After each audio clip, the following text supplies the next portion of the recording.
Well, hello there now, it's only me, Leonard Wells, broadcasting as usual from Studio B here in the Giggle Mill in Haslingden near Manchester in the UK. Studio B means I shall have none other than Adolf Apfelstrudel as my resident studio engineer. Adolf used to be a driver with the Automobile Association, the AA as it's called. But he developed a drink problem, largely through problems with the ladies, and had to retire and became a member of Alcoholics Anonymous. So he was often referred to as AA from the AA, formerly with the AA from BB. During the WAR, Adolf was seriously, gruesomely wounded and refuses steadfastly to appear on camera because he said it frightens the kids, and he keeps getting visits from the police. So, but he will wave with a glove over his badly injured hand. And so every opportunity I get, I try to persuade him to wave. So I'll just see if he's in. It looks as though he's just come back from the pub. He's swaying a bit, so he's probably had one or two bevies. Adolf?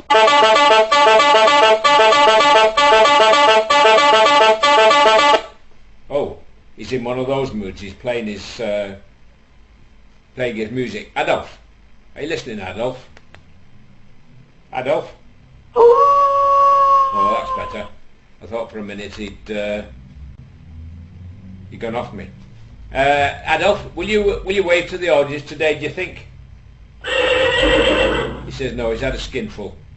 So we'll get on with our little tale this afternoon.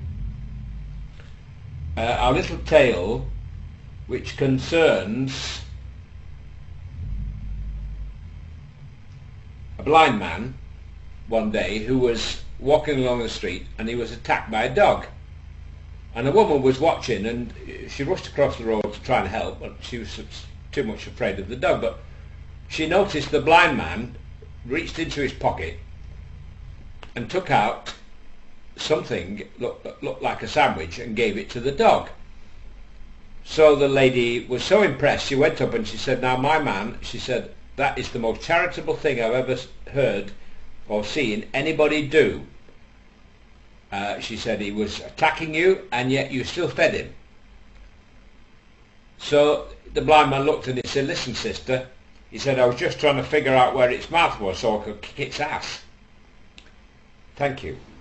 And now for my second tale. My second tale concerns Cinderella and her cat. And one day Cinderella was sat with a cat on her lap and she was stroking it. All of a sudden the fairy godmother appeared. Same one that appeared in the usual story, you know. And she says, "I haven't seen you, Cinderella, for many, many years. How have you been? And I've heard you've been very good." So Cinderella says, "Well, I'm fairly well, thank you, and how are you, blah, blah, blah." So the fairy godmother says, "Right, I'm going to grant you a wish. Any wish you would like. What do you think?" So Cinderella had a thought about it and she said, "Well, I do get lonely." She said, "Any chance you could turn my cat into a handsome young man for me?" So the fairy godmother says, "Of course, Cinderella, of course." She waved her wand and oh, there was the most, talk about Adonis. Oh my God, fathers, what a fantastic looking chap this was. So Cinderella almost fell off her chair when she saw this. So the fairy godmother says, "Have fun," and away she went. So of course the young man introduced himself and he said, "I'm Tittles, your cat."